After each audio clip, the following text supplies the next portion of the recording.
Ya, urut-urut bener atau enggak sih? Dok, kok saya urut-urut nggak apa-apa tuh selama ini? Ya, jadi saya mau membahas sedikit tentang yang kemarin ya, nyambung sedikit ya. Selamat malam, ibu-ibu semuanya. Jadi ada beberapa yang komen nih, saya nggak apa-apa diurut-urut, ah itu nggak bener itu yang dokternya bilang. Ya, jadi saya ingin mau memberikan penjelasan dari sudut pandang saya. Mohon maaf jika sebelumnya saya ada salah kata ya Bu. Jadi gini, saya ingin menjelaskan bahwa pada saat kita memahami sebuah konten atau membaca sebuah kabar, mendengar sebuah kabar, mungkin ada baiknya kita berpikir dengan lebih bijaksana dan rasional ya, kita mencari tahu inti sarinya apa gitu ya. Jadi saya coba untuk menjelaskan dalam bentuk perumpamaan. Jadi mudah-mudahan pada paham karena menurut saya ini sangat penting untuk konten-konten saya yang selanjutnya ataupun untuk semua hal yang Bapak Ibu dengarkan. Jadi saya mengomongkan mengenai cara berpikir ya. Jadi misalnya ada anak-anak nih naik motor gitu misalnya umur 10 tahun deh 11 tahun. Boleh nggak? Ya, kita semua tahu itu tidak baik ya, itu berbahaya, anak-anaknya belum cukup usia, resikonya besar. Tapi pada pelaksanaan di lapangan nggak apa-apa kan? Ya, jadi, tapi itu nggak benar gitu. Kita tahu ada sebagian kecil ini tidak benar. Nah, contoh lain, jadi ada orang naik motor, ngebut-ngebutan, nggak pakai helm. Boleh nggak sih sebenarnya? Saya yakin semua pasti sudah tahu itu tidak boleh, itu melanggar peraturan, ya, dan itu bisa berbahaya, apalagi kalau sampai kecelakaan, nggak pakai helm itu bisa fatal. Tapi pada pelaksanaan di lapangan, saya yakin banyak yang melakukan itu. Ya, yang banyak yang melakukan itu, banyak juga yang tidak apa-apa, yang selamat maksudnya. Tapi ada sebagian yang kecelakaan dan sangat fatal, mungkin bisa mengakibatkan kematian. Hal-hal ini yang kita tidak inginkan untuk terjadi. Mungkin hal-hal seperti ini hanya sebagian kecil saja, sebagian besar yang lain berjalan dengan baik, tidak terjadi apa-apa. Tapi sebagian kecil ini yang harus kita hindari.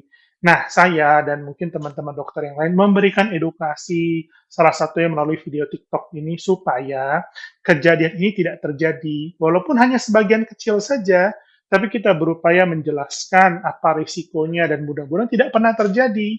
Ya, itu aja. Karena kalau kayak tadi helm kan, buktinya ya contoh aja, kita lihat data, berapa banyak sih orang yang meninggal karena ngebut-ngebutan nggak pakai helm dibandingkan dengan jumlah orang-orang yang ngebut-ngebutan nggak pakai helm. Saya yakin itu hanya sebagian kecil saja. Tapi polisi, negara kita, pemerintah kita mewajibkan semua orang naik motor pakai helm untuk menurunkan, mencegah timbulnya hal-hal yang tidak diinginkan tersebut. Kalau bisa, zero accident, nol. Bukan hanya jarang atau sedikit, tapi kita mengupayakan untuk supaya nol ya. Jadi ya kita coba lebih bijaksana.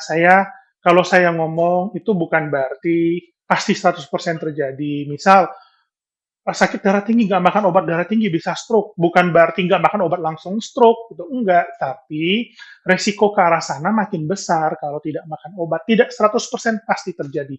Dalam ilmu kedokteran tidak ada yang namanya 100% karena manusia beda dengan mesin ya. Makanya kalau guru saya dulu bilang medicine is art. Jadi ilmu kedokteran itu sebuah seni. Tiap orang beda-beda walaupun mungkin penyakitnya sama. Jadi itu berbeda dan kita memang hanya berusaha mengedukasi supaya dapat yang lebih baik. Nah, contoh terakhir lah. Jadi misalnya nih ada apel nih, ada sekitar 100 apel. Satunya beracun, kalau kemakan bisa meninggal gitu kayak putri salju atau putri tidur gitu ya. Mau nggak kita kasih ke anak kita atau ke orang tua kita? Nih, apel nih 100 diaduk-aduk satu beracun. Terus kita kasih untuk orang-orang yang kita sayang dan kita cinta. Mau nggak kira-kira? Saya yakin semua ibu-ibu di sini pasti nggak mau. Kalau berpikir dengan bijak dan panjang, pasti nggak akan mau. Padahal resikonya kecil loh, hanya 1% saja. Tapi kita sebisa mungkin jangan mengambil resiko hal-hal yang tidak perlu.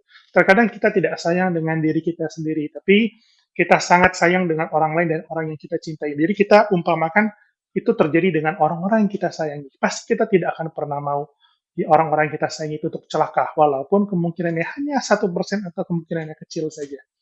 Oke, mudah-mudahan dapat bermanfaat konten saya ini. Jadi untuk kedepannya masukan juga, terima kasih Bu, untuk semua smart mom di luar sana. Jadi kalau mendengar berita apapun, kan ini video TikTok banyak sekali ya semuanya dari yang hoax, dari yang benar sampai ke yang tidak benar itu banyak.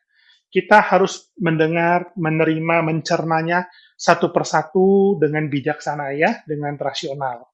Oke, terima kasih sudah memperhatikan. Sampai jumpa.